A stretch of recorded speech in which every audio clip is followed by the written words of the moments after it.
चलिए अब हम लोग एक नया चैप्टर स्टार्ट करने वाले हैं और क्या नाम है इस चैप्टर का?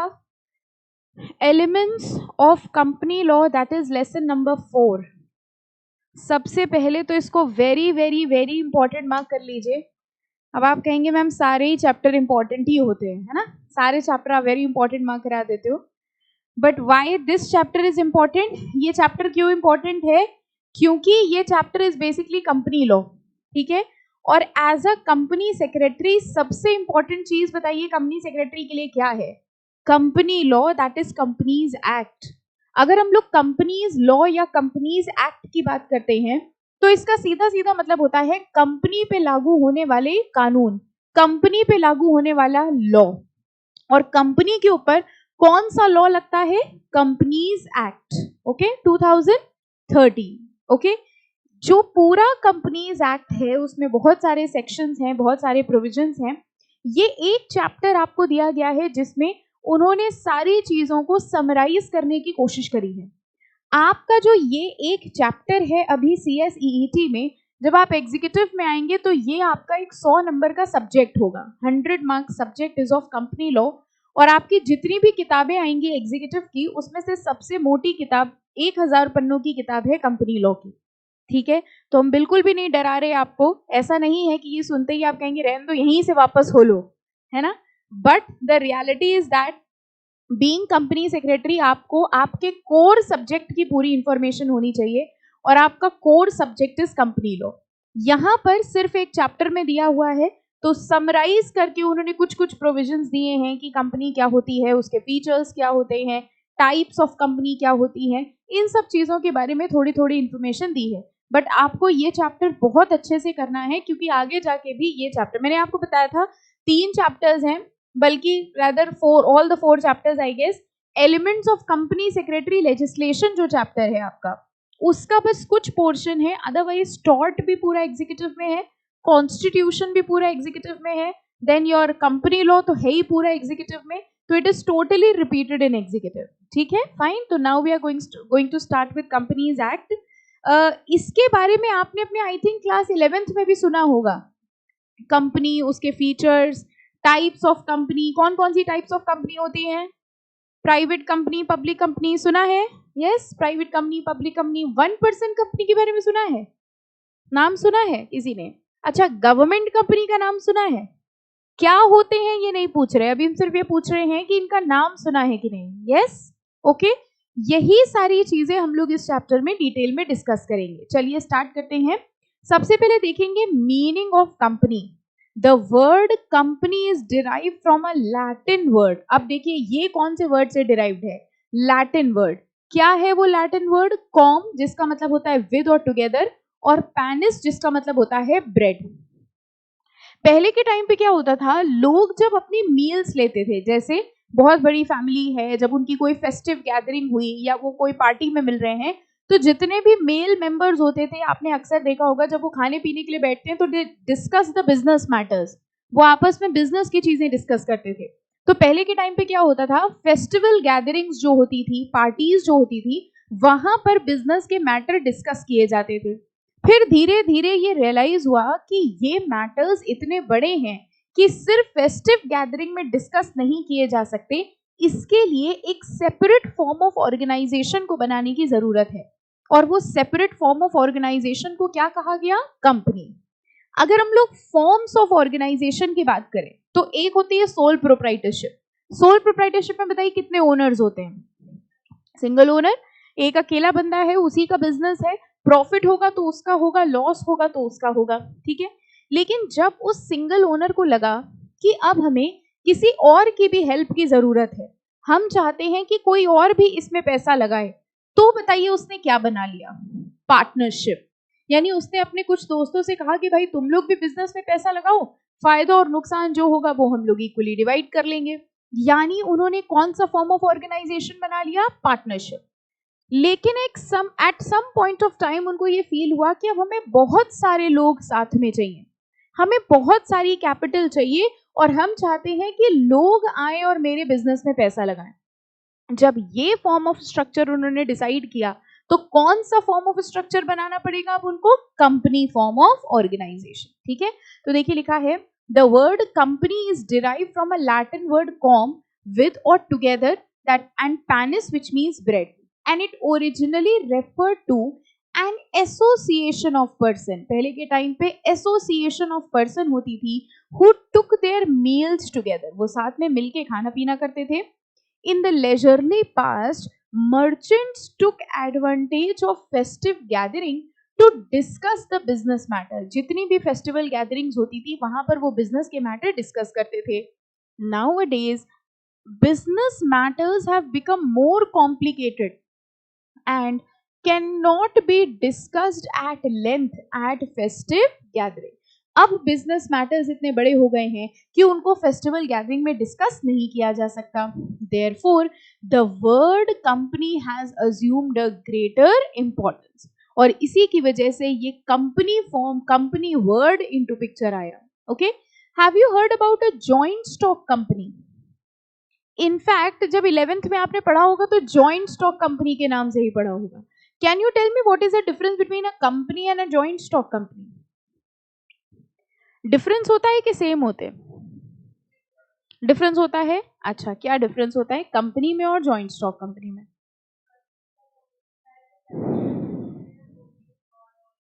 ओके, और कंपनी में सिर्फ बाहर वाले.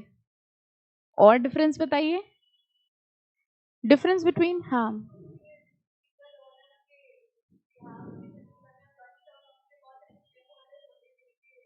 कंपनी में सिंगल ओनर होता है. हाँ. अच्छा, कंपनी में एक हेड होता है और उसके हिसाब से सब चलते हैं, ऐसा? और जॉइंट स्टॉक कंपनी में? अच्छा, और बताओ डिफरेंस. अच्छा, कितने लोगों को लगता है डिफरेंट नहीं होते, एक ही चीज होती है? ये नहीं लगता, सबको ये लगता है डिफरेंस तो है, लेकिन क्या डिफरेंस है ये नहीं समझ में आ रहा है ना. और कोई डिफरेंस बताओ जॉइंट स्टॉक कंपनी और कंपनी के बीच में. अच्छा, जॉइंट स्टॉक कंपनी और कंपनी सेम होते हैं, एक ही चीज है. जॉइंट स्टॉक का मतलब जॉइंटली जब लोगों ने मिलके स्टॉक लगाया है, स्टॉक मतलब शेयर्स खरीदे हैं कंपनी के, उसको जॉइंट स्टॉक कंपनी कहते हैं. और नॉर्मल लैंग्वेज में हम लोग कंपनी बोल देते हैं. जो कंपनी होगी ही जॉइंट स्टॉक. कंपनी का मतलब ही यही है, कई सारे लोगों का जॉइंटली स्टेक लगा है, कई सारे लोगों का मिला के पैसा लगा है. क्योंकि अगर कई सारे लोगों का पैसा नहीं लगा है, सिर्फ 1% का पैसा लगा है, तो वो कंपनी थोड़ी हुई, फिर वो क्या हो जाएगी? Sole proprietorship. तो joint stock company and company is one and the same thing. Joint stock का मतलब होता है कई सारे लोगों ने मिल के जॉइंटली स्टॉक यानी कि पैसा लगाया है. Okay, so it denotes a joint stock company. देखो लिखा है, कह रहे कंपनी का मतलब क्या है. Company means a joint stock enterprise in which capital is contributed by a large number of people.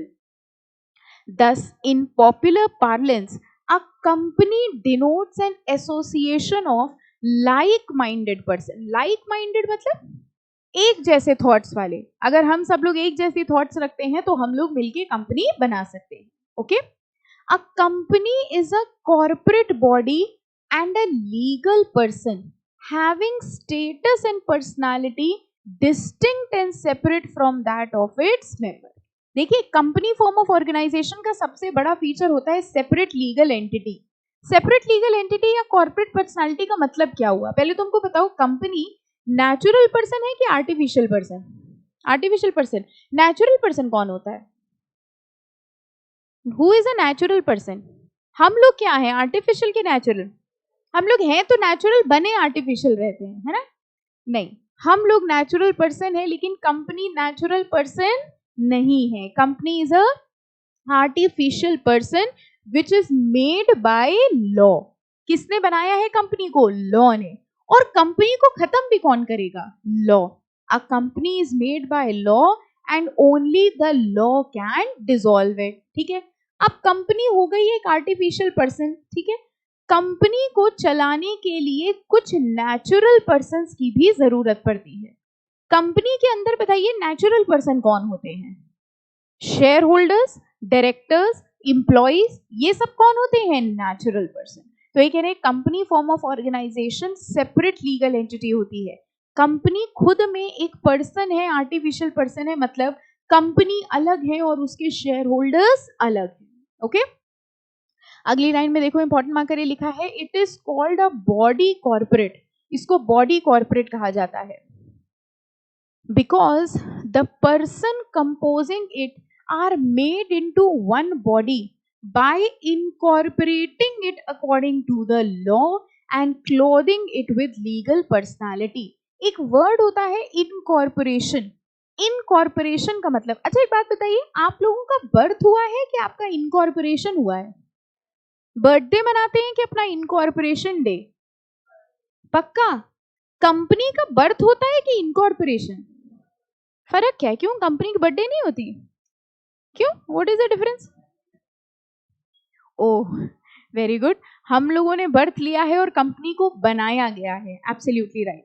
किसी भी चीज को जब बनाया जाता है तो उसको कहते हैं इनकॉर्पोरेशन, और कंपनी को लॉ द्वारा बनाया गया है. So company is incorporated by law. आपको बनाया नहीं गया, आप पैदा हुए हैं, आपका जन्म हुआ है, that is by birth. Birth natural person का होता है और आर्टिफिशियल पर्सन्स को क्रिएट किया जाता है. तो जब भी किसी चीज को बनाया जा रहा है उसको हम लोग क्या कहते हैं? इनकॉर्पोरेशन. तो कंपनी का बर्थ होगा कि इनकॉर्पोरेशन होगा? इनकॉर्पोरेशन. और किसी भी चीज का जिसका इनकॉर्पोरेशन होता है उसको हम लोग कहते हैं बॉडी कॉर्पोरेट. कॉर्पोरेट वर्ड का मतलब ही हुआ विच इज इनकॉर्पोरेटेड, जिसको बनाया गया है. ओके, तो देखिए लिखा है, it is called a body corporate because the persons composing it are made into one body by incorporating it according to law. किसके हिसाब से इनकॉर्पोरेशन किया गया है? लॉ के हिसाब से. The word corporation is derived from a Latin term corpus, which means a body. Okay, fine. अच्छा, अगले पैराग्राफ की जरा इस लाइन को एक्सप्लेन करिए. कह रहे हैं लीगल सेंस में company is an association of both natural and artificial person. बताइए हाउ? कंपनी में नेचुरल पर्सन भी होते हैं, कह रहे हैं आर्टिफिशियल पर्सन भी होते हैं. नेचुरल पर्सन कौन होता है? जैसे डायरेक्टर्स, शेयर होल्डर्स, एम्प्लॉइज. क्या आप बता सकते हो कंपनी में आर्टिफिशियल पर्सन कौन है? कंपनी खुद. Company in itself is an artificial person. Company में आर्टिफिशियल पर्सन कौन है? कंपनी खुद. कंपनी में नेचुरल पर्सन कौन है? उसके directors, share holder. So company is an association of natural person and artificial person. देखिए लिखा है, company is an association of both natural and artificial person incorporated under existing law of the country. और फिलहाल existence में company के लिए कौन सा लॉ बनाया गया है? Companies act 2013. So a company means a company incorporated under this act or under any previous company law. ठीक है, फाइन. अच्छा ये बताओ, कंपनी को प्रॉफिट के लिए बनाते हैं कि चैरिटी के लिए बनाते हैं? प्रॉफिट के लिए? दोनों के लिए? अच्छा, अगर अंबानी जी ने कंपनी बनाई है, रिलायंस कंपनी, तो किस पर्पस से बनाई होगी? प्रॉफिट कमाने के लिए कि चैरिटी के लिए? अच्छा, अंबानी ने प्रॉफिट के लिए बनाई है, ठीक है. हाँ, कंपनी बनाई जाती है किस पर्पस के लिए? प्रॉफिट के लिए. लेकिन कुछ कंपनीज ऐसी होती हैं जो प्रॉफिट के लिए नहीं बनाई जाती, जिनका मेन ऑब्जेक्टिव होता है चैरिटी करना. जैसे आपने सुना होगा फाउंडेशंस होती हैं, ठीक है. तो बहुत सारी ऐसी कंपनीज होती हैं जो होती तो कंपनी है लेकिन उनका ऑब्जेक्टिव प्रॉफिट नहीं होता, जिनको हम लोग नॉट फॉर प्रॉफिट ऑर्गेनाइजेशंस भी कहते हैं. तो नॉर्मली जो कंपनी होती है वो प्रॉफिट के लिए होती है, लेकिन वो कंपनी जो प्रॉफिट के लिए नहीं बनती है उनको हम लोग क्या कहते हैं? Not for profit organisation. और ये जो नॉट फॉर प्रॉफिट ऑर्गेनाइजेशंस होती हैं ये कंपनीज एक्ट के सेक्शन 8 में डिफाइंड होती हैं. यानी सेक्शन 8 में हम उन कंपनीज को डिफाइन करते हैं जो प्रॉफिट मोटिव के साथ नहीं बनी. एसोसिएशंस नॉट फॉर प्रॉफिट, लिख लो यहां पर, companies not for profit.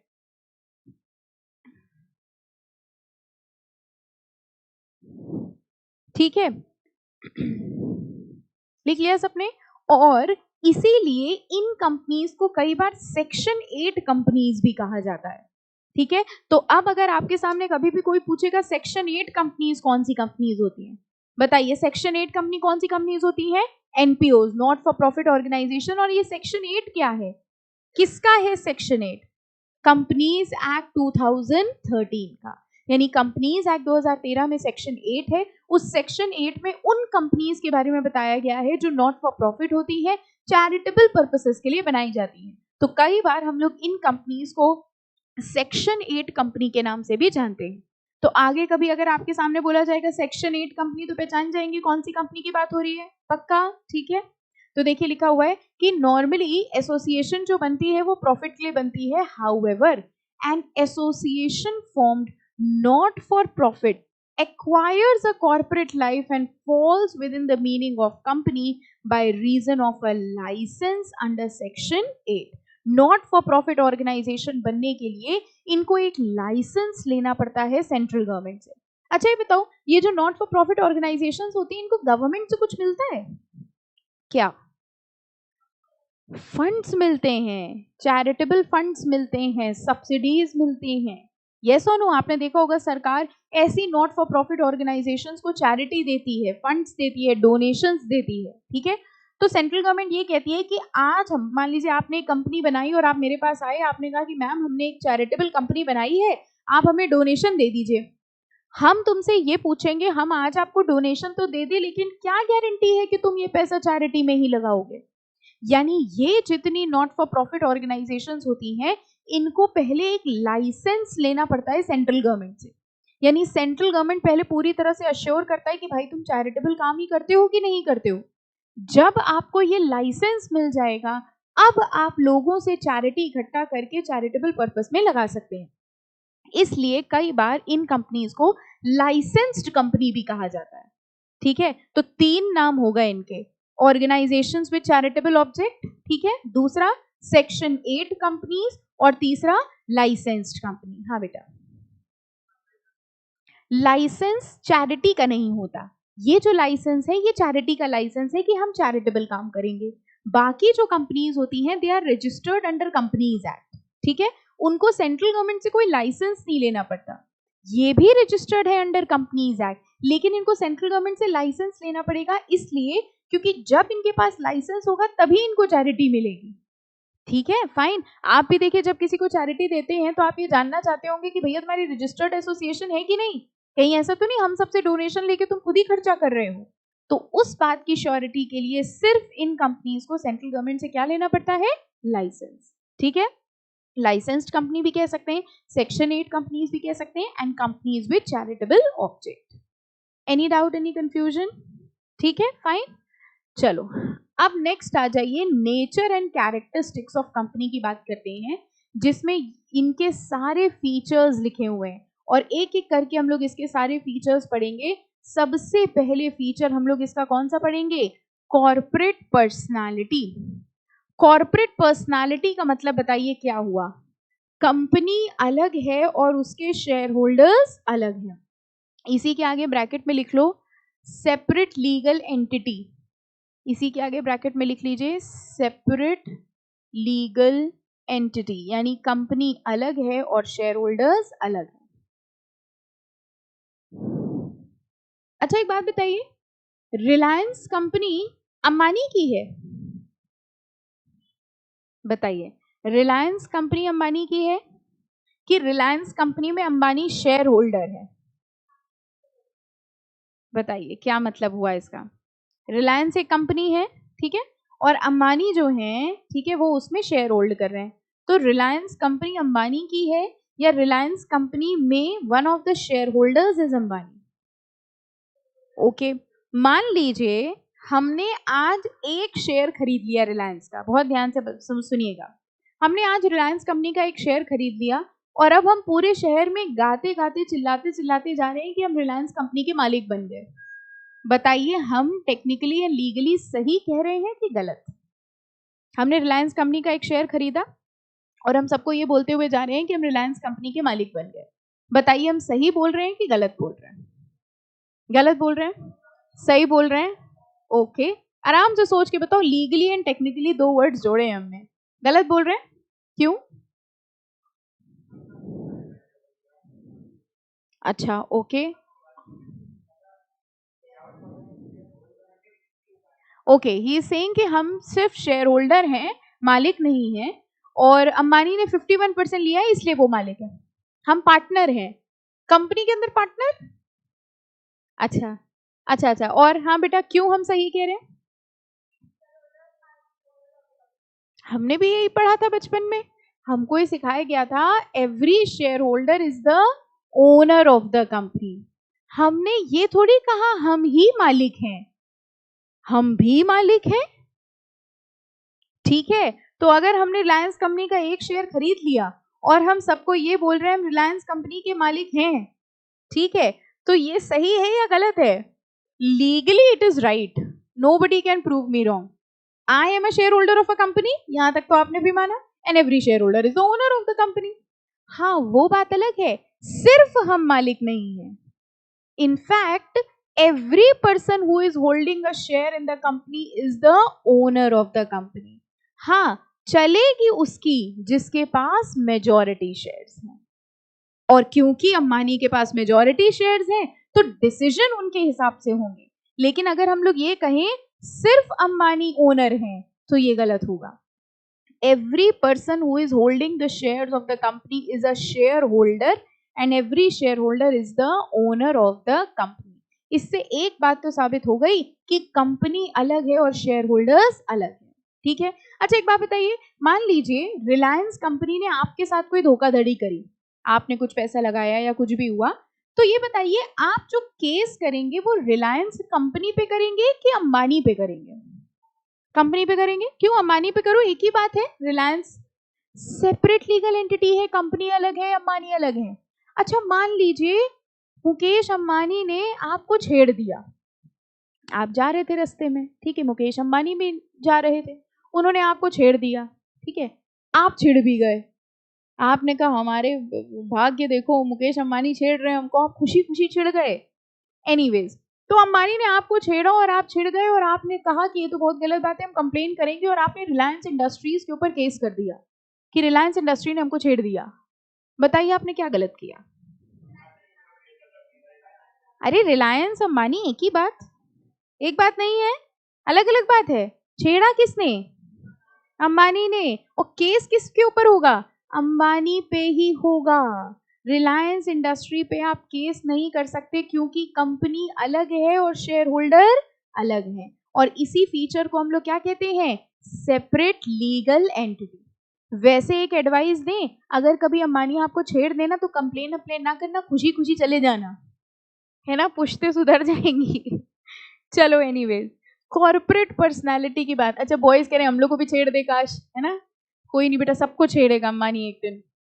Bye incorporation under the act, company is vested with corporate personality quite distinct from individual who are its member. यानी कंपनी अपने मेंबर से अलग होती है। Being a separate legal entity, it bears its own name, कह रहे हैं उसका खुद का नाम होता है, and it acts under a corporate name. It has a seal of its own. Seal क्या होता है? कंपनी की सील होती है, कंपनी की मोहर होती है, कॉमन सील। जितने भी डॉक्यूमेंट्स कंपनी के नाम पे बनाए जाते हैं उन सब में कंपनी की सील लगती है, स्टैंप लगती है। ठीक है, इससे पता चलता है कि वो डॉक्यूमेंट किसने साइन किया है? कंपनी ने। Its assets are separate and distinct from those of its member. Company के एसेट अलग होते हैं और ओनर्स के एसेट, शेयर होल्डर्स के एसेट्स अलग होंगे। और इसी बात को प्रूव करने के लिए, सेपरेट लीगल एंटिटी को प्रूव करने के लिए एक बड़ा फेमस केस बना, सैलमन वर्सेस सैलमन। क्या आप लोग सैलमन भैया को जानते हैं? किसी ने सुना? कोई मिला है सैलमन भैया से? नहीं, कभी नहीं सुना सैलमन भैया के बारे में? अरे बड़े फेमस हैं ये, नहीं सुना? चलिए आज हम लोग मिलेंगे सैलमन भैया से, ठीक है, और आपसे एक क्वेश्चन, आपसे सैलमन भैया थोड़ी हेल्प मांग रहे हैं तो आपको जवाब देना है, ठीक है। आप कौन है? आप है कंपनी सेक्रेटरी, ओके। सैलमन भैया जो थे, इनका था एक बिजनेस, ये बिजनेस था इनका बूट मैन्युफैक्चरिंग का। बूट क्या होता है? शूज, शूज मैन्युफैक्चरिंग का इनका एक बिजनेस था, ठीक है।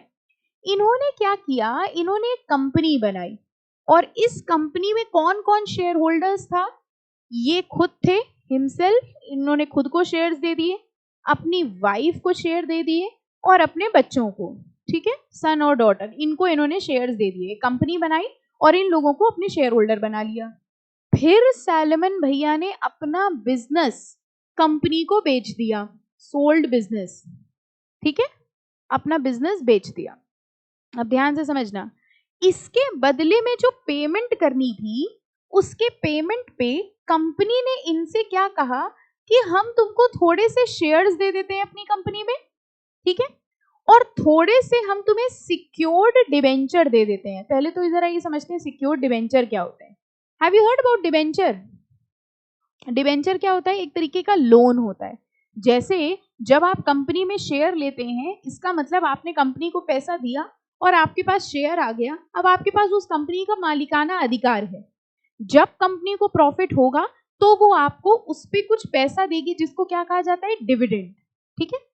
डिबेंचर क्या होता है? डिबेंचर मतलब अगर आपने कंपनी में पैसा लगाया और कंपनी ने आपको डिबेंचर दिया, डिबेंचर वर्ड डिराइव होता है डेट से, डेट मतलब लोन, यानी कंपनी ने आपसे लोन लिया और बदले में आपको डिबेंचर दे दिया। डिबेंचर क्या होता है? कागज का टुकड़ा जिसमें लिखा हुआ है कि कंपनी ने हमसे इतना इतना लोन लिया, ठीक है।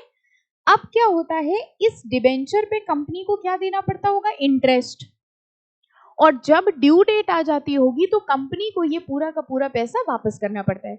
यानी अगर हमने आपसे लोन लिया और बदले में हमने आपको एक चिट्ठी दे दी जिसमें लिखा है कि हम आपसे इतने रेट ऑफ इंटरेस्ट पे इतने साल के लिए लोन ले रहे हैं, तो वो जो चिट्ठी होती है उसको क्या कहा जाता है? डिबेंचर। सिक्योर्ड डिबेंचर का मतलब क्या हुआ? आज हमने आपसे लोन लिया, ठीक है, और 5 साल बाद मेरा वो पैसा वापस करने का समय आया, ठीक है। अब अपने आप आंसर बताइएगा। जब 5 साल बाद आपने कंपनी से पैसा मांगा तो कंपनी ने कहा भैया हमारे पास पैसे नहीं है, हम आपको पैसा नहीं दे पाएंगे, ठीक है। अगर ये डिबेंचर अनसिक्योर्ड है तो आपके पास रिकवरी करने का कोई ऑप्शन नहीं बचा, आप सीधे कहां चले जाएंगे? कोर्ट के पास। और दूसरा ऑप्शन सिक्योर्ड डिबेंचर, जब हमने आपसे लोन लिया था ना तो बदले में हमने अपनी प्रॉपर्टी गिरवी रख दी थी आपके पास, ठीक है। अब ध्यान से समझना, हमने अपनी प्रॉपर्टी गिरवी रख दी थी, 5 साल बाद जब आप पैसा आपको लेने की बारी आई, कंपनी ने कहा भैया फंड्स नहीं है, तो बताइए क्रेडिटर क्या करेगा? प्रॉपर्टी बेच के अमाउंट रिकवर कर लेगा, ठीक है। तो सिक्योर्ड डिबेंचर वो लोन होता है जिसके अगेंस्ट कोई प्रॉपर्टी गिरवी रखी गई है, ठीक है। अब हुआ क्या, फिर से समझो कहानी में, सैलमन ने अपना बिजनेस बेचा कंपनी को और जितने रुपए का वो बिजनेस था उतने रुपए के कुछ शेयर दे दिए, कुछ सिक्योर्ड डिबेंचर दे दिया और बचा हुआ पैसा कैश में दे दिया, ठीक है। अच्छा, एक दूसरी बात बताइए, अगर कंपनी को पैसा बांटना है तो पहले सिक्योर्ड वालों को दिया जाता है कि अनसिक्योर्ड वालों को? सिक्योर्ड वालों को। अब इनकी कहानी सुनिएगा। ये कंपनी अच्छा खासा चलने लगी और धीरे धीरे इस कंपनी में लॉसेस होने लग गए और ये सोचा गया कि इस कंपनी को बंद कर दिया जाए। अब इस कंपनी के थे कुछ अनसिक्योर्ड क्रेडिटर्स। क्रेडिटर कौन होता है पता है आपको? क्रेडिटर कौन होता है? जिससे उधार लिया है, ठीक है। ये अनसिक्योर्ड क्रेडिटर थे। अच्छे लग रहे हैं? क्या बना दिया? ये अनसिक्योर्ड क्रेडिटर हैं, ठीक है। यानी कंपनी ने इनसे भी पैसा लिया है और एक ये थे सैलमन जो कि सिक्योर्ड क्रेडिटर थे। जब पैसा वापस करने की बारी आई तो कंपनी ने सोचा कि भाई पहले किसको दिया जाए, इन अनसिक्योर्ड क्रेडिटर्स को पैसा वापस करें कि पहले सिक्योर्ड वालों को वापस करें। अनसिक्योर्ड क्रेडिटर ने कहा कि भैया पहले पैसा हमको दे दो, हम बाहर वाले हैं। कंपनी ने कहा नहीं, रूल्स के हिसाब से पहले किसको मिलना चाहिए? सिक्योर्ड वाले को, तो हम पहले इनको पैसा वापस देंगे। तो अनसिक्योर्ड ने कहा अरे सिक्योर्ड वाला तो खुद सैलमन ही है, उसी की तो कंपनी है ये, देखो यहाँ पे कंपनी में मालिक कौन था? सैलमन। कौन शेयर होल्डर थे? उसकी वाइफ, उसके बच्चे। अब लड़ाई चल ये रही है, अनसिक्योर्ड क्रेडिटर्स का कहने का मतलब ये है कि भाई जो कंपनी का मालिक है, जिसके पास कंपनी के शेयर हैं, सैलमन और कंपनी तो एक ही बात है ना, तो पैसा पहले हमको दे दो। सैलमन का ये कहना है कि नहीं भैया हमारी कंपनी थोड़ी ना है, हम इस कंपनी के सिक्योर्ड क्रेडिटर हैं और रूल्स के हिसाब से जब पैसा बांटा जाएगा तो पहले हमको मिलना चाहिए सिक्योर्ड क्रेडिटर का। अब बताइए दोनों के व्यूज समझ आ गया? अनसिक्योर्ड क्रेडिटर कह रहे हैं पहले हमको दे दो, कंपनी तो सैलमन की ही है, वो तो बाद में भी ले लेगा। सैलमन कह रहा मेरी कंपनी थोड़ी ना है, हम इस कंपनी के सिक्योर्ड क्रेडिटर हैं, सिक्योर्ड डिबेंचर था हमारे पास। अब बताइए पहले पैसा हमको मिलना चाहिए, आपके हिसाब से सैलमन जीतेंगे कि अनसिक्योर्ड क्रेडिटर जीतेंगे? ये रो रहे हैं, कह रहे हमको दे दो, हम बाहर वाले हैं। दिखे आंसू, फील करो, ठीक है। ये रो रहे हैं, कह रहे हम बाहर वाले, हमको दे दो, तुम्हारे घर का मैटर है, तुम्हारी वजह से तो कंपनी डूब रही है। सैलमन कह रहे नहीं, पैसा तो हमको मिलना चाहिए क्योंकि रूल्स के हिसाब से हम सिक्योर्ड क्रेडिटर हैं और हमारी कंपनी थोड़ी ना हुई। बताइए, आप जज हैं इस केस के, पहले जज जैसा फील करो। फील हुआ ना? अच्छे से स्ट्रेट बैठो, जज हो। हाँ हाँ, वो भी दे देना। हाँ हाँ, अभी रुको, चाय भी मंगा रहे। अब बताइए आपके हिसाब से सैलमन जीतेंगे कि अनसिक्योर्ड क्रेडिटर? एक एक करके पूछेंगे। हाँ, सैलमन, सैलमन, सैलमन, सैलमन, पैसे खिलाए क्या सैलमन ने तुम लोग को? हाँ हाँ बेटा, नहीं नहीं नहीं, वो तुम तो बताओ। हाँ, अनसिक्योर्ड क्रेडिटर ना? हाँ चलो, एक तो मिला कोई। हाँ, सैलमन क्यों? सैलमन, अब एक वकील आप हो, एक वकील ही है, आप बताइए सैलमन क्यों, और ये बताएंगे अनसिक्योर्ड क्रेडिटर क्यों। अपनी दलील रखिए, फिर तमाम सबूतों और गवाहों को मद्देनजर रखते हुए फैसला हम सुना देंगे। बताओ बेटा, क्यों सैलमन? कह रही लॉ के हिसाब से पहले सिक्योर्ड डिबेंचर को मिलेगा, सिक्योर्ड डिबेंचर को मिलना चाहिए।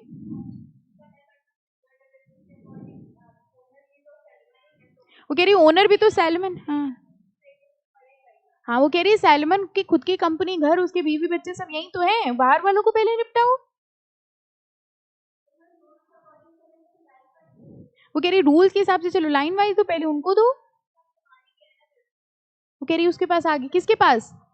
सैलमन के पास तो है ही पैसा, वो कह रहे हैं उसको क्या देना, उसी कंपनी, बाकी लोग भी आए, वाइफ को नहीं खुद को भी। हाँ हाँ बेटा, सरकारी वकील। हाँ हाँ बताइए।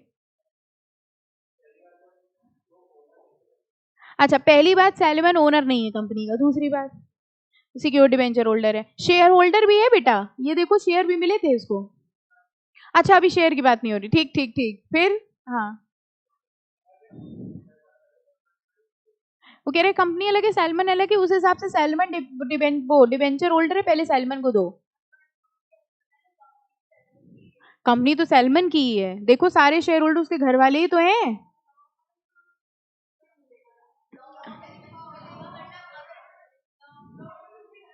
देखो कचहरी मारपीट ना हो जाए।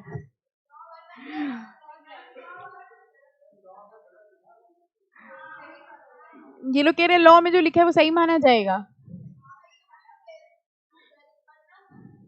इंसानियत तो देखे है ना। अच्छा अच्छा।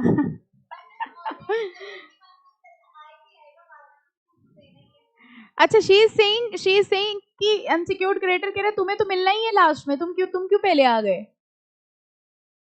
वो कह रही हमें क्यों घूर रहे हो?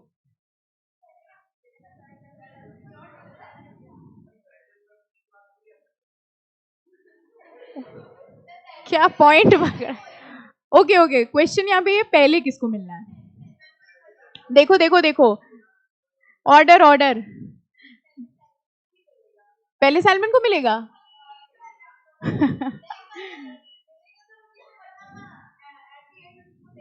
नहीं नहीं नहीं, एक मिनट, हम क्वेश्चन थोड़ा क्लियर कर दें। यहाँ पे पॉइंट ये नहीं है कि मतलब सबको मिलेगा कि नहीं मिलेगा, पहले किसको मिलेगा। देखो देखो, एक बात समझो, अगर पैसा इतना है कि दोनों को मिल जाएगा, दोनों का उधार खत्म हो जाएगा, तो डिस्प्यूट का पॉइंट ही नहीं है। डिस्प्यूट का पॉइंट कब होगा? 100 रुपए है सिर्फ, ठीक है, इनका क्लेम है 80 रुपए, इनका क्लेम है 50 रुपए, अब बताओ डिस्प्यूट होगी कि नहीं होगी? 100 रुपए है सिर्फ कंपनी के पास, कंपनी कह रही है हम पहले किसको दे दें, ठीक है। अब अगर पहले सैलमन को देंगे, ठीक है, तो 50 इन्हीं को मिला, इनको सिर्फ कितना मिल पाएगा? 50। ये बात समझ में आई? अगर मान लो इनके पास, फॉर एग्जाम्पल कंपनी के पास 200 रुपए हैं, तो बताओ इनके में कोई डिस्प्यूट नहीं, सब पहले किसी को भी तो दोनों को मिलना है। डिस्प्यूट इस बात का है कि ये कंपनी दिवालिया होने की कगार पे है, दिवालिया समझ गए, इनसॉल्वेंट होने वाली है। अब वो कह रहे हैं भैया किसी एक ही को मिल पाएगा, बताओ अनसिक्योर्ड क्रेडिटर को दें कि सिक्योर्ड डिबेंचर होल्डर को दें? क्या हुआ, केस केस छोड़ दिया? हाँ देखो, कैपिटल रेशियो पार्टनरशिप नहीं है जो कैपिटल रेशियो बढ़ देंगे, कैपिटल का। देखिए सबसे पहली चीज तो जैसे ही अनसिक्योर्ड क्रेडिटर ने कहा कि सैलमन तुम्हारी तो कंपनी है, वैसे ही सैलमन ने कहा हमारी कंपनी नहीं है। लॉ के हिसाब से company and shareholders are different entities. Company अलग है, शेयर होल्डर्स अलग है। और अगर कंपनी अलग है, शेयर होल्डर्स अलग है, तो कंपनी के नजरियों में हम कंपनी के क्या हैं? Secured debenture holder. और अगर एक तरफ सिक्योर्ड है और एक तरफ अनसिक्योर्ड है, तो पहले पैसा किसको मिलना चाहिए? सिक्योर्ड वालों को, even if salmon is also a share holder of the company. तो तमाम सबूतों और गवाहों को और लड़ाइयों को मद्देनजर रखते हुए, ठीक है, हम लोग किस नतीजे पर पहुंचे कि सैलमन को पहले पैसा मिलेगा। और यही केस था जिससे सेपरेट लीगल एंटिटी का कॉन्सेप्ट इवॉल्व हुआ था। इस केस का नाम है salmon versus salmon and company limited. देखो, जिसमें एक पार्टी देखो सैलमन थी और एक party salmon and company limited. अब यहां देखो इन्होंने पूरा दिया हुआ है केस। कह रहे हैं Salomon had for some year carried on a prosperous business. कह रहे हैं सैलमन का एक बहुत बड़ा बिजनेस था, leather merchant and boot manufacturing का। उसके बाद देखो सैलमन ने क्या किया, उसने एक कंपनी बनाई जिसमें वो था, उसकी वाइफ, उसकी डॉटर और उसके 4 बच्चे, all of whom subscribed 1 share each so that the actual cash paid as capital was 7। फिर सैलमन ने अपना बिजनेस बेच दिया कंपनी को। देखो कितने रुपए में? 38,782 का। इतने रुपए का इन्होंने अपना बिजनेस बेच दिया। कंपनी ने बदले में देखो इनको क्या दिया। कंपनी ने उनको एक तो सिक्योर्ड डिबेंचर दे दिए 10,000 के। फिर उन्होंने कहा कि हम तुम्हें 20,000 रुपए के शेयर दे देंगे और जो 8,782 का अमाउंट बचा उसका हम तुम्हें कैश दे देंगे। पहले तो ये ट्रांजैक्शन समझो क्या हुआ। ये बात आपको समझ में आई? देखिए हमारे एग्जाम्पल के हिसाब से सैलमन ने अपना बिजनेस बेचा किसको? सैलमन ने अपना बिजनेस बेच दिया कंपनी को। कितने रुपए का? 38,782 का। ठीक है, बदले में कंपनी इनको 38,782 देगी। कैसे दिया 38,782? इन्होंने कहा, हाँ, इन्होंने कहा हम तुम्हें 20,000 के शेयर दे दे रहे, 10,000 के डिवेंचर दे दे रहे और 8,782 का हम तुम्हें कैश दे दे रहे। ठीक है, ये ट्रांजैक्शन हुआ।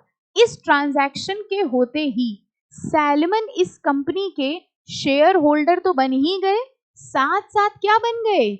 Secured debenture holder. समझ आ गया ट्रांजैक्शन? पक्का? फिर क्या हुआ देखो, धीरे धीरे कंपनी में डिफिकल्टीज आनी शुरू हो गई and debenture holders appointed a receiver and company went into liquidation. Company liquidation में चली गई। लिक्विडेशन मतलब लॉसेस में जाने लगी, दिवालिया होने लग गई, इंसॉल्वेंट हो गई। लिक्विडेशन का मतलब होता है जब कंपनी लॉसेस में जाने लगती है तो हम उसके सारे एसेट्स बेच देते हैं, अमाउंट रियलाइज करते हैं और लाइबिलिटीज को पे कर देते हैं। ठीक है, that is liquidation. Total assets of the company were 6050 और उसकी टोटल लाइबिलिटी थी 10,000।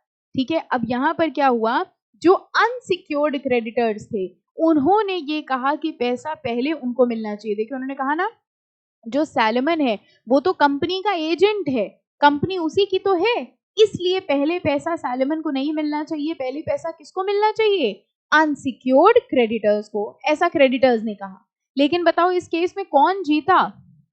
सैलमन जीतेगा इस केस में और पैसा पहले किसको मिलेगा? सैलमन को। समझ आ गया? ठीक है, हम लोग पढ़ क्या रहे थे? हम लोग पढ़ रहे थे nature and characteristics of company, जिसमें सबसे पहला फीचर कौन सा पढ़ा? Corporate personality, separate legal entity. ठीक है, सेपरेट लीगल एंटिटी का मतलब कंपनी अलग होती है, उसके शेयर होल्डर्स अलग होते हैं। और सेपरेट लीगल एंटिटी का सबसे फेमस केस कौन सा है? Salmon versus salmon and company limited. ठीक है, एनी डाउट? पक्का? चले आगे, कुछ पूछना है? अच्छा, एक और केस है ली वर्सेस ली एयर फार्मिंग। दिखा? ली वर्सेस ली एयर फार्मिंग, यहां दिया हुआ है पूरा केस। ये लिखो जरा H.W. ये क्या होता है? किसका? हमारा? ठीक है, ये होमवर्क है। सैलमन की कहानी हमने आपको समझा दी। ली वर्सेस ली, ली की कहानी आप हमें समझाएंगे। बड़ी इंटरेस्टिंग कहानी है। प्लेन चलाते थे, पायलट थे ली, ठीक है। एक्चुअली ली जो थे, थोड़ा बता दे रहे, ली जो थे पायलट थे, प्लेन चलाते थे। तो एक दिन वो जा रहे थे, उनको थोड़ा अजीब सा लगा तो उन्होंने कहा थोड़ा खिड़की खोल लेते हैं, अच्छी हवा आएगी। प्लेन से जा रहे थे, ठीक है, और उनको थोड़ा घुटन हुई तो उन्होंने कहा थोड़ा खिड़की खोल लेते हैं।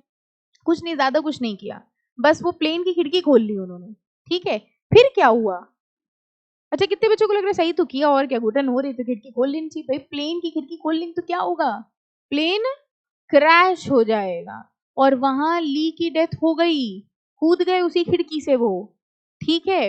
अब आपको आगे की कहानी इस पैराग्राफ में पढ़नी है और बतानी है कि ली की कहानी में फिर क्या हुआ, ठीक है। मिसेस ली बची, ली थे और वो खिड़की से कूद गए, बची कौन? Mrs Lee. तो अब आपको बताना है ये पूरी कहानी पढ़ के कि मिसेस ली के साथ फिर क्या हुआ, ठीक है। फाइन, होमवर्क लिखो, नेक्स्ट टर्न पे हम लोग इसको डिस्कस करेंगे। सेकेंड फीचर पे आते हैं, लिमिटेड लाइबिलिटी। लाइबिलिटी लिमिटेड होती है किसकी? कंपनी में लाइबिलिटी लिमिटेड होती है किसकी? शेयर होल्डर की। अच्छा, एक बात बताइए, मान लीजिए एक सोल प्रोप्राइटरशिप है, ठीक है, उसका एक मालिक है मिस्टर ए। अगर मान लीजिए उस सोल प्रोप्राइटरशिप फर्म में 1 लाख का नुकसान हुआ तो मिस्टर ए कितना बियर करेंगे? एक दुकान है, वहां दुकान का मालिक है, ठीक है, उस दुकान में 1 लाख रुपए का नुकसान हुआ, कौन बियर करेगा? मिस्टर ए, ठीक है। 2 लाख का नुकसान हुआ, कौन बियर का? Mister A. 10 लाख का नुकसान हुआ, 1 करोड़ का नुकसान हुआ, कोई लिमिट नहीं है इनकी, जितना लॉस होगा पूरा का पूरा उनको बियर करना पड़ेगा। लेकिन कंपनी फॉर्म ऑफ ऑर्गेनाइजेशन में जो शेयर होल्डर्स होते हैं उनकी लाइबिलिटी लिमिटेड है। किस अमाउंट तक लिमिटेड है? जितने का उन्होंने शेयर लिया है। यानी अगर शेयर होल्डर ने 10 रुपए का शेयर लिया है तो कंपनी में कितना भी लॉस क्यों ना हो जाए, कितना भी नुकसान क्यों ना हो जाए, उनको मैक्सिमम कितना देना पड़ेगा? 10 रुपए, limited to the value of shares held by him. भले ही वो कंपनी के ओनर हैं लेकिन फिर भी उनकी लाइबिलिटी लिमिटेड है, इसीलिए तो लोग कंपनी के शेयर होल्डर बनना ज्यादा पसंद करते हैं। अच्छा, अब आप बताइएगा, मान लीजिए हमने कंपनी का एक शेयर खरीदा 10 रुपए का, जिसमें से हमने 6 रुपए दे दिए हैं, ठीक है। अब कंपनी लॉसेस में जाने लग गई और भैया हमारे पास फोन आने लग गए, बताइए हम मैक्सिमम कितना दे सकते हैं? हम 6 रुपए दे चुके हैं, ठीक है, हमने 10 रुपए का एक शेयर खरीदा, 6 रुपए हम दे चुके हैं, कंपनी हमसे मैक्सिमम कितना मांग सकती है? कैलकुलेटर यूज कर लो, ऐसी शर्माने की कोई बात नहीं है। हमने 10 रुपए का एक शेयर खरीदा, हमें कंपनी को कितने रुपए देने थे? अरे हमने 10 रुपए का शेयर खरीदा तो कितने रुपए देने थे? 10 रुपए। ये कैसा आंसर दिया? हमने 10 रुपए का शेयर खरीदा तो हमें कितने रुपए देने थे? 10। अभी कितने दिए हैं? 6। अब बताइए, कंपनी में कुछ भी सिचुएशन हो, हम मैक्सिमम कितना और देंगे? 4 रुपए, क्योंकि हमें कुल मिला के कितने रुपए देने थे? 10। सेकेंड सिचुएशन, हमने 10 रुपए का शेयर खरीदा और पूरे के पूरे पैसे दे दिए।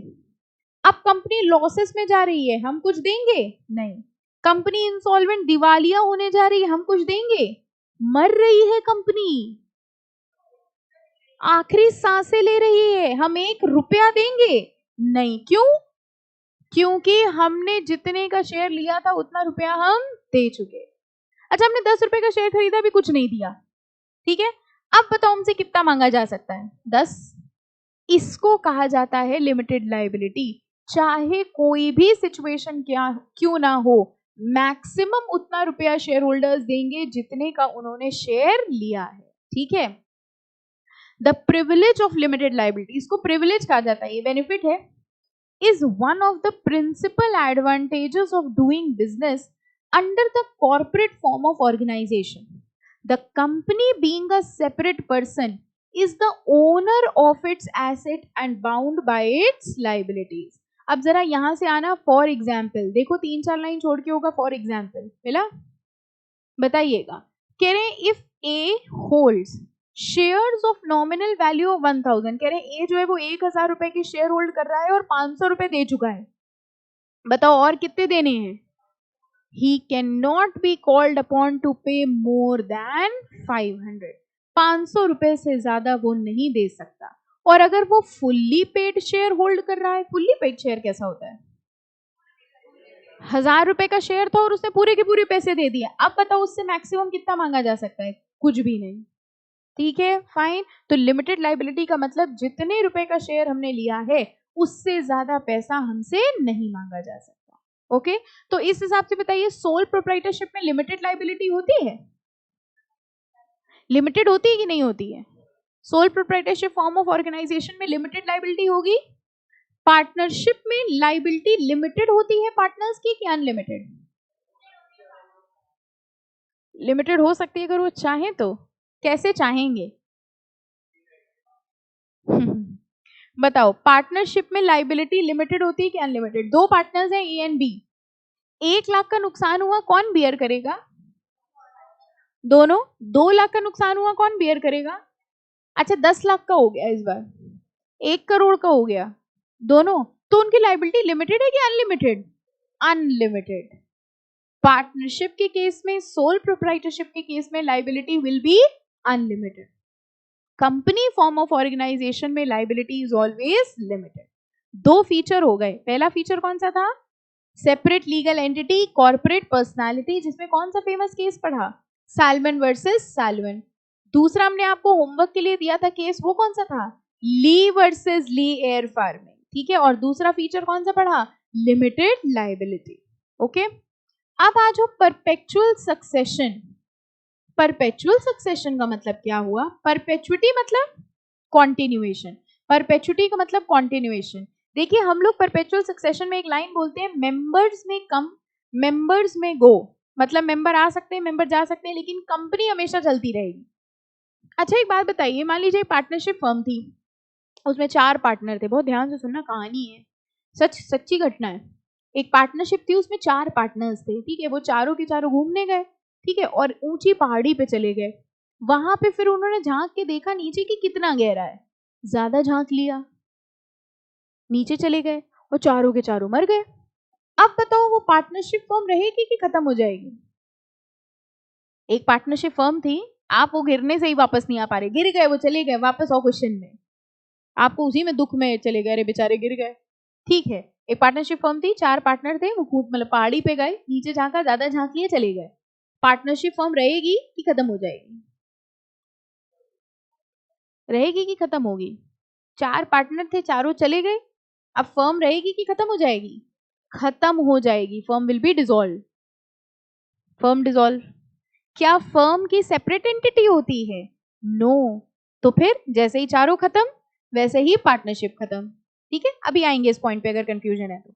अच्छा एक कंपनी थी, उस कंपनी में 4 शेयर होल्डर थे। ठीक है, वो लोग भी उसी पहाड़ी पे गए, खूनी पहाड़ी, और उन्होंने भी नीचे झांक के देखा। वो पता है क्या देख रहे थे? वो ये देख रहे थे वो पार्टनर कहाँ गए,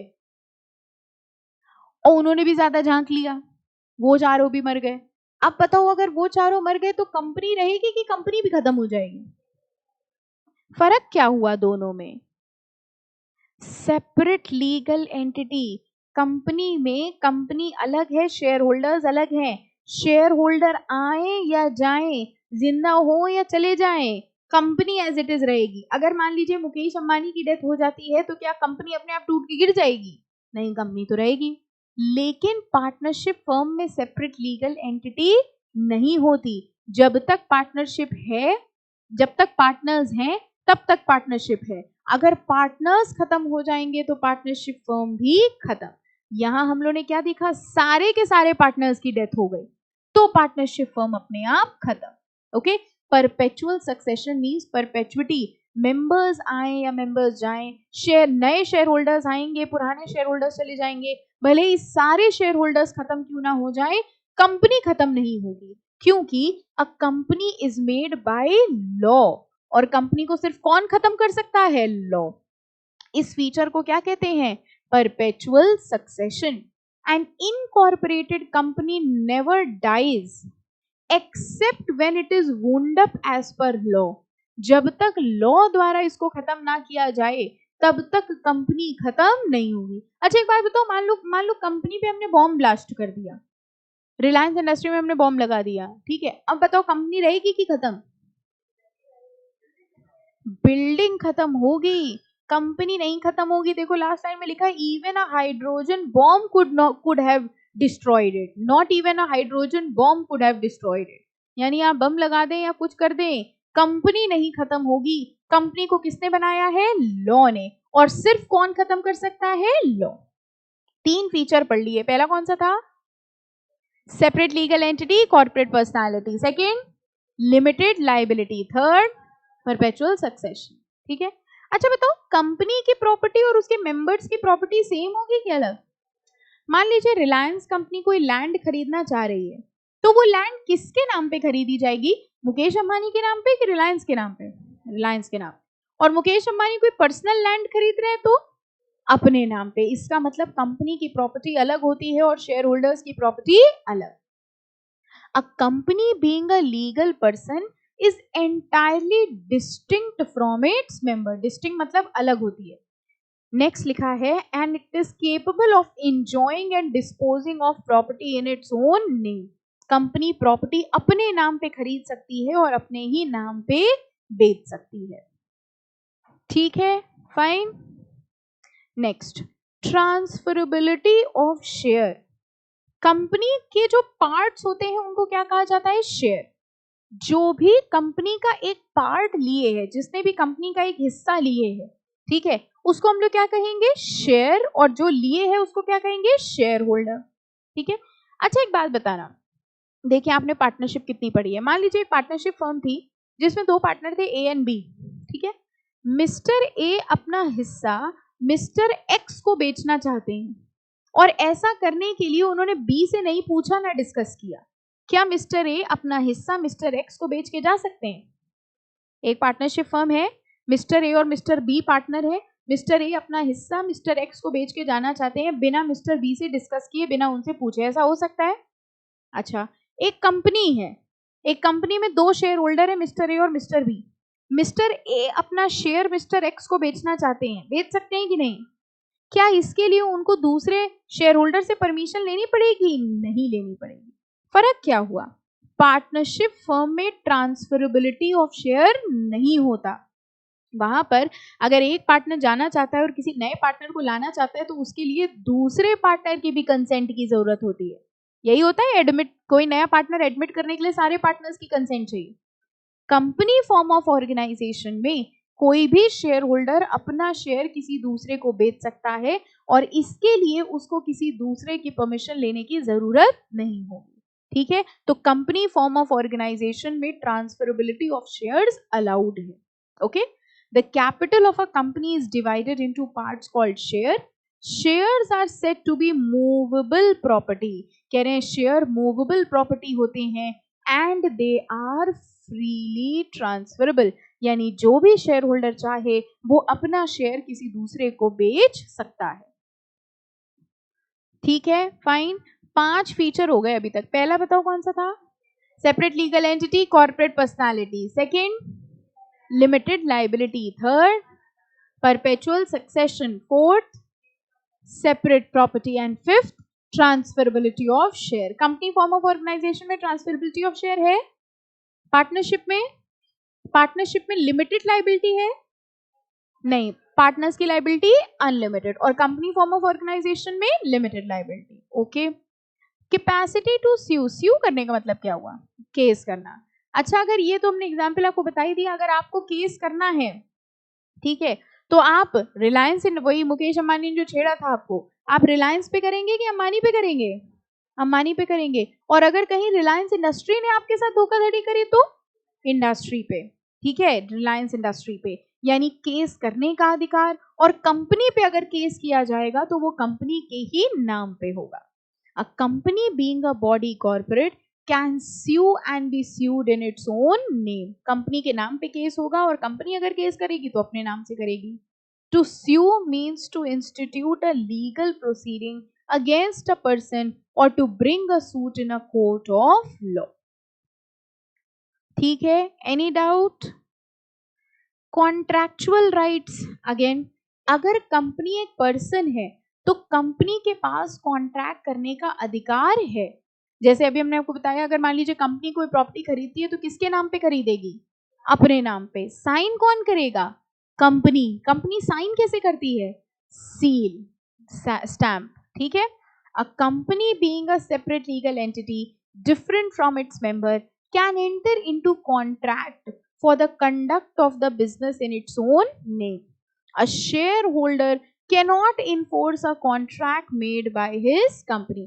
अगर कंपनी ने कॉन्ट्रैक्ट किया है तो शेयर होल्डर के ऊपर वो लागू नहीं होगा, और अगर शेयर होल्डर ने पर्सनल नाम पे कोई कॉन्ट्रैक्ट किया है तो वो कंपनी के ऊपर भी एप्लीकेबल नहीं होगा.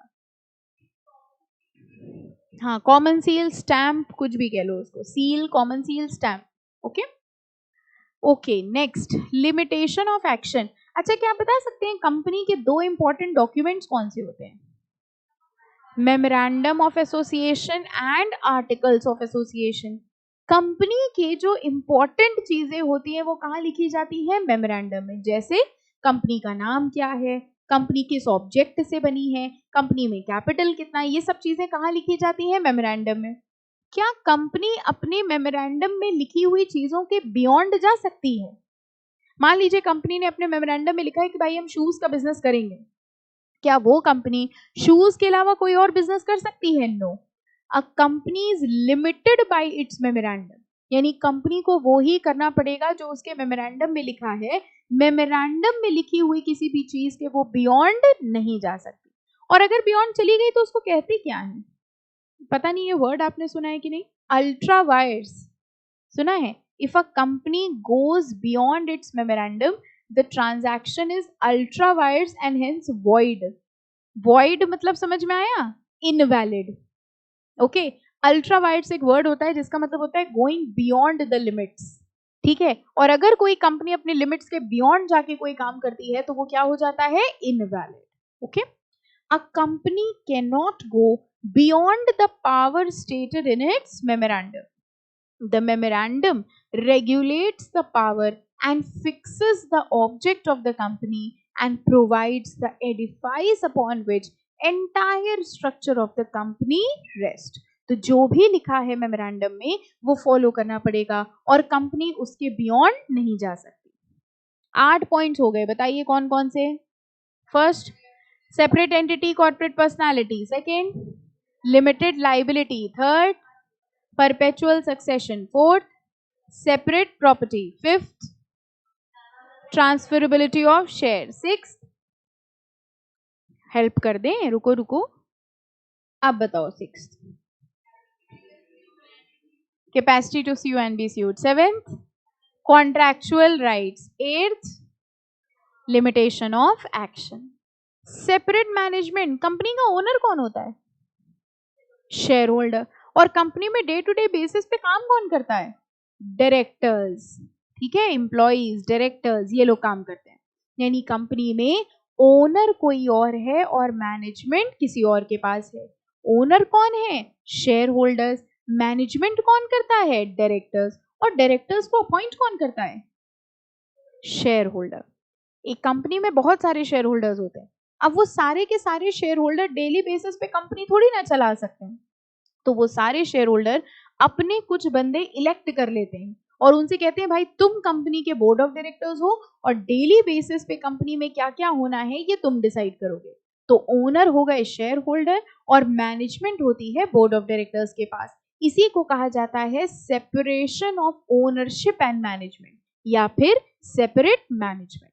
ओके, मैनेजमेंट किसके पास है? डायरेक्टर्स के पास. ओनरशिप किसके पास है? शेयर होल्डर्स के पास. As already noted, members may derive profit without being burdened with the management of the company. They do not have effective and intimate control over its working. Company में working कौन कर रहा है? Share holders की directors? Directors. Share holder तो सिर्फ owner है, साल के एंड में आ जाएंगे अपना प्रॉफिट लेने के लिए, लेकिन साल भर कंपनी को कौन चला रहा है? Directors. Voluntary association for profit. कह रहे नॉर्मली जो कंपनी होती है ना उसको प्रॉफिट के लिए बनाया जाता है. तो क्या ऐसी कंपनी भी होती है जो बिना प्रॉफिट के होती हैं? कौन सी? नॉट फॉर प्रॉफिट ऑर्गेनाइजेशन, जिनको हम लोग कौन सी कंपनी भी कहते हैं? Section 8 companies. Very good. Licensed company, section 8 companies. तो देखो लिखा हुआ है नॉर्मली जो कंपनी होती है it is a voluntary association for profit. Third line में लिखा है only a section 8 company can be formed with no profit. ठीक है, फाइन. और लास्ट में है टर्मिनेशन ऑफ एग्जिस्टेंस। कंपनी को कौन खत्म करता है? अच्छा, कंपनी की डेथ होती है? नहीं, डॉक्टर नहीं बोलता I am so sorry, she is no more. Natural person की डेथ होती है, जिसका बर्थ हुआ है उसकी डेथ होगी। कंपनी का बर्थ थोड़ी हुआ था, कंपनी को तो इनकॉर्पोरेट किया गया था और इसीलिए लॉ ही उसका एग्जिस्टेंस टर्मिनेट करेगा। ठीक है, so a company being an abstract and artificial person does not die a natural death, it is created by law and will also be dissolved by law. ये सारे फीचर्स होते हैं किसके? Company form of organisation के। अब एक बार page turn करके देख लो, किसी पॉइंट को दोबारा एक्सप्लेन करना है, कोई डाउट हो तो पूछ लीजिए।